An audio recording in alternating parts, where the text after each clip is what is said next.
Hey, it's Dr. Adam Sewell. Welcome to Module 7, Section 7.4 of the Microplastics Toxicity Training certified by the Microplastics Health Alliance.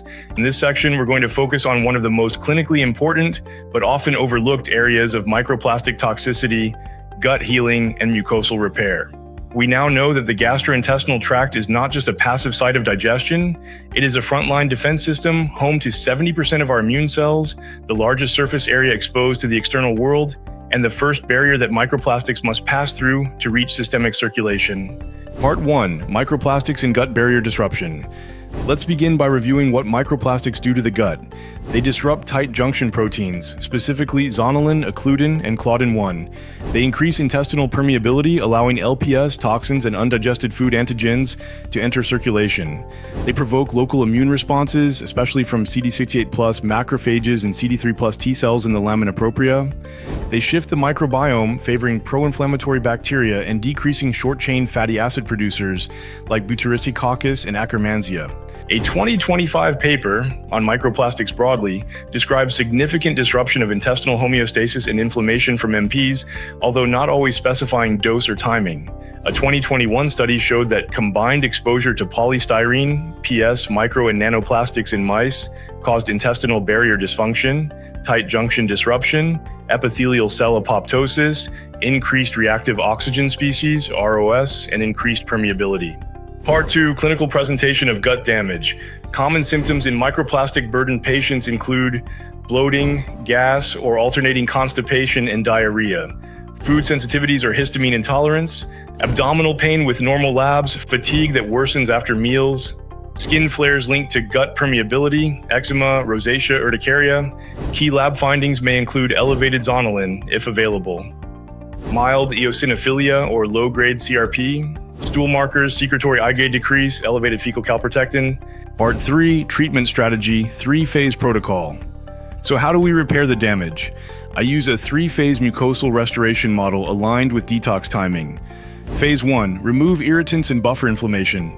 Step 1. Dietary modifications, eliminate gluten, synthetic emulsifiers, seed oils, and alcohol. Low histamine, low fermentable carb, low FODMAP for 2 to 4 weeks in reactive patients. Step 2. Begin anti-inflammatory support.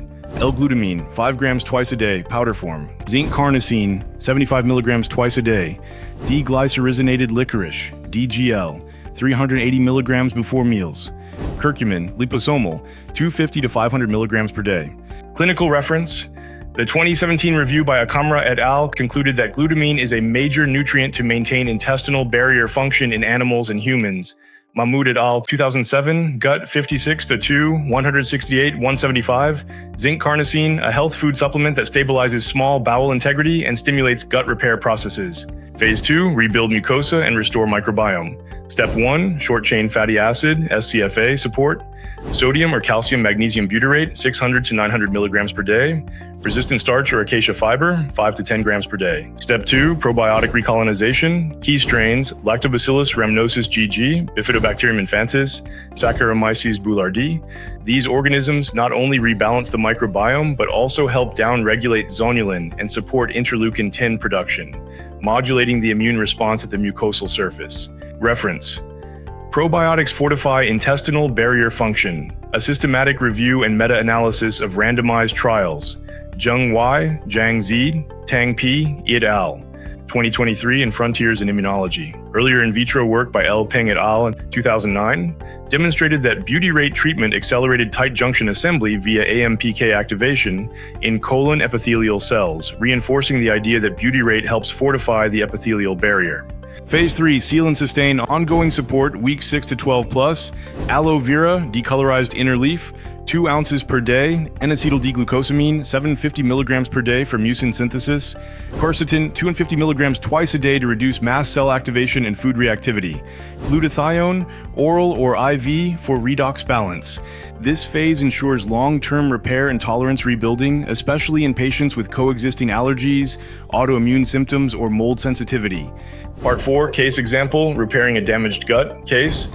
29-year-old female with chronic bloating, joint pain, and brain fog, MTI score 34. Prior labs, negative GI PCR panel, mildly elevated zonulin. Protocol, L-glutamine plus zinc carnosine plus butyrate. Lactobacillus, GG plus bifido blend, removed all plastic wrapped food and bottled beverages. Week 6, GI symptoms 80% improved, better focus, less fatigue. HSCRP dropped from 3.1 to 1.2 milligrams per liter.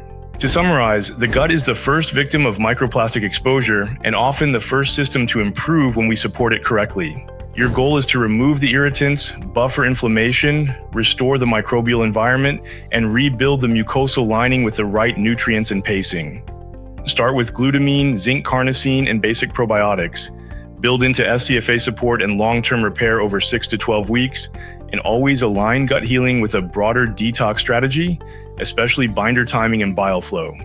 In the next section, we'll explore advanced modalities, IV therapies, chelation, and how to layer these tools into a personalized detox plan.